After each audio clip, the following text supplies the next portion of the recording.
Today is Monday, March 1, 2021.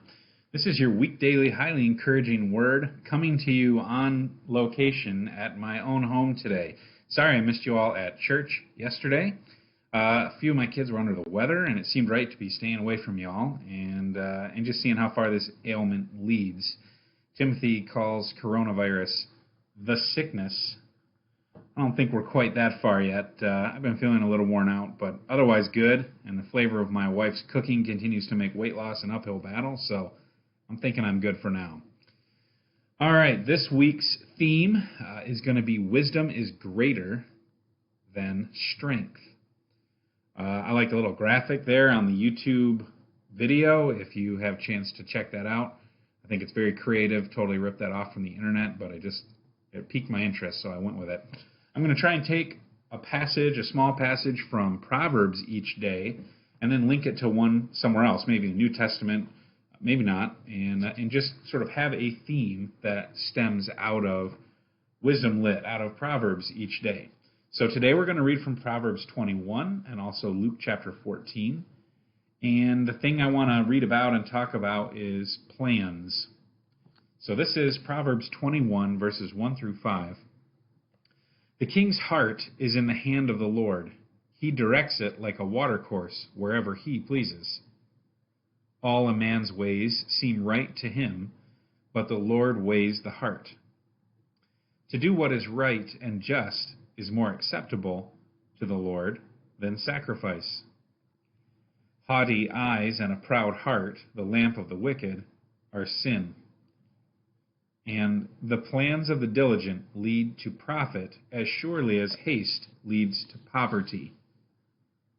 A lot of great proverbs in here about plans. This coincided with my family Bible reading out of Luke, and this is about the cost of being a disciple out of Luke 14, starting at verse 28. Suppose one of you wants to build a tower. Will he not first sit down and estimate the cost to see if he has enough money to complete it?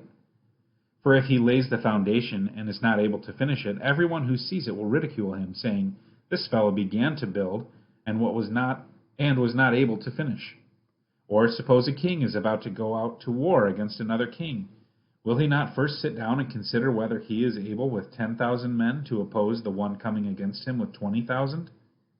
If he is not able, he will send a delegation while the other is still a long way off, and will ask for terms of peace. In the same way, any of you who does not give up everything he has cannot be my disciple. I would say this issue in particular, plans, has been one of the hardest things about the pandemic for me. I've worked my way through the lack of interaction. I've worked my way through doing a puzzle every day. I've worked my way through working with a staff and ministry teams that are rarely, in fact, never all together anymore. But the total inability to plan has really been getting to me. I take steps or even leaps forward without having any ability to make a plan and stick to it. This sort of de-incentivizes plan making in the first place. It's not that I can't improvise. In fact, I think I'm pretty good at it. But many people in my life rely on orderly, calculated coordination and planning, which I'm normally pretty good at. And it's been hard not to deliver that to people. And then when there are opportunities for planning, now I'm sort of out of the habit.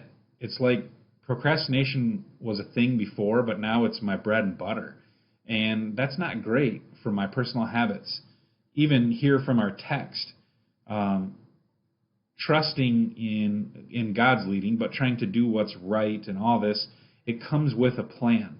The plans of the diligent lead to profit.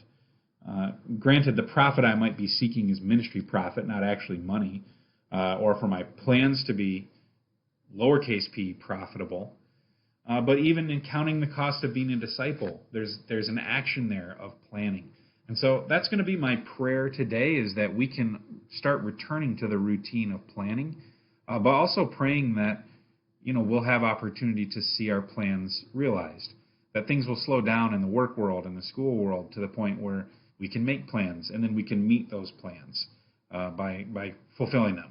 So that's my prayer for us today, and I hope you can join in my prayers as well. Dear God, Help us to be good planners.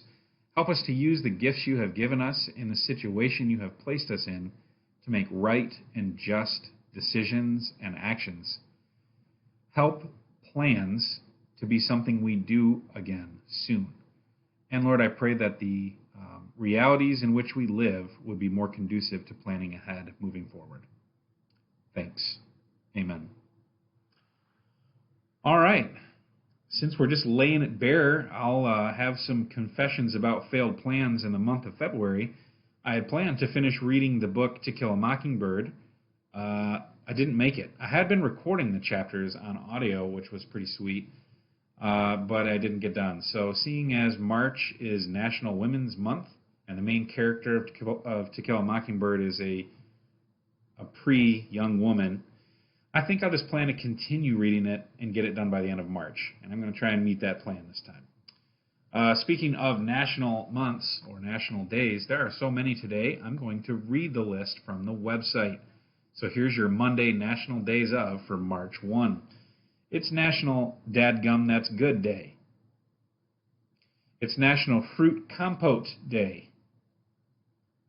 It's National Horse Protection Day. It's National Minnesota Day. National Peanut Butter Lovers Day. Not Peanut Butter Day, Peanut Butter Lovers Day. National Pig Day. And Self-Injury Awareness Day. And I just wanted to read something here about self-injury. Sometimes these are funny ones. This is definitely a serious thing here. According to research from the Journal of American Board of Family Medicine, approximately 4% of Americans self-harm, with a majority of those being college students. This day aims to help friends and family recognize the signs and help those in emotional distress find help. Help and support can be found. So that's my encouragement to you. Maybe it's a word of encouragement you want to spread along to someone else. Help and support can be found. If I can be a help and support to you, please let me know. And perhaps you should be ready and willing to be help and support to someone else who's struggling with it.